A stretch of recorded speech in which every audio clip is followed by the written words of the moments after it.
आपल्या बरोबर आहे असलमची आज मलाड मस्तीचा तिसरा दिवस होता, खूप क्राऊड होता, कसा प्रकारच्या लोकांचा प्रतिसाद होता काय सांगा? आमचा जे कॉन्सेप्ट हेच आहे की लहान मुलांनी लवकर उठावं, जिम करावा, ॲक्टिव्हिटीज करावा, फिटनेस राहावा, मोबाईलपासून लांब राहावा, ड्रग्स तंबाखू सिगारेट या सगळं त्यांनी सोडलं पाहिजे, फिटनेसवरती लक्ष दिलं पाहिजे. म्हणून हा मलाड मस्तीमध्ये 80पेक्षा जास्त इव्हेंट आहेत आणि त्या इव्हेंटमध्ये पार्टिसिपेट करावा आणि फिटनेस राहावा.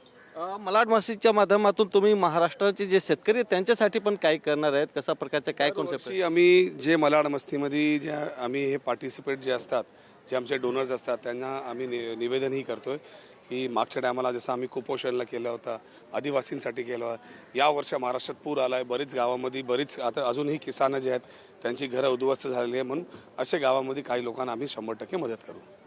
माजी मुख्यमंत्री पृथ्वीराज चव्हाण यांनी एक मोठा दावा केला आहे की 19 डिसेंबरला राजकीय मोठा भूकंप होणार आहे, पंतप्रधान पण बदलणार आहेत आणि मराठी पंतप्रधान होणार आहेत, काय सांगणार? या संदर्भात मला माहिती नाही, पण देशमध्ये शांतता असली पाहिजे, प्रेम वाढला पाहिजे, संस्कृती टिकली पाहिजे. इम्तियाज जलील यांनी मुख्यमंत्री दोन्ही उपमुख्यमंत्री यांचे नाव इनामीना डिका ठेवले आहेत. असे लूज स्टेटमेंटला मी सपोर्ट करत नाही. व्हिडिओ जर्नलिस्ट नागनाथसह गोविंद ठाकूर, TV9 मराठी, मुंबई.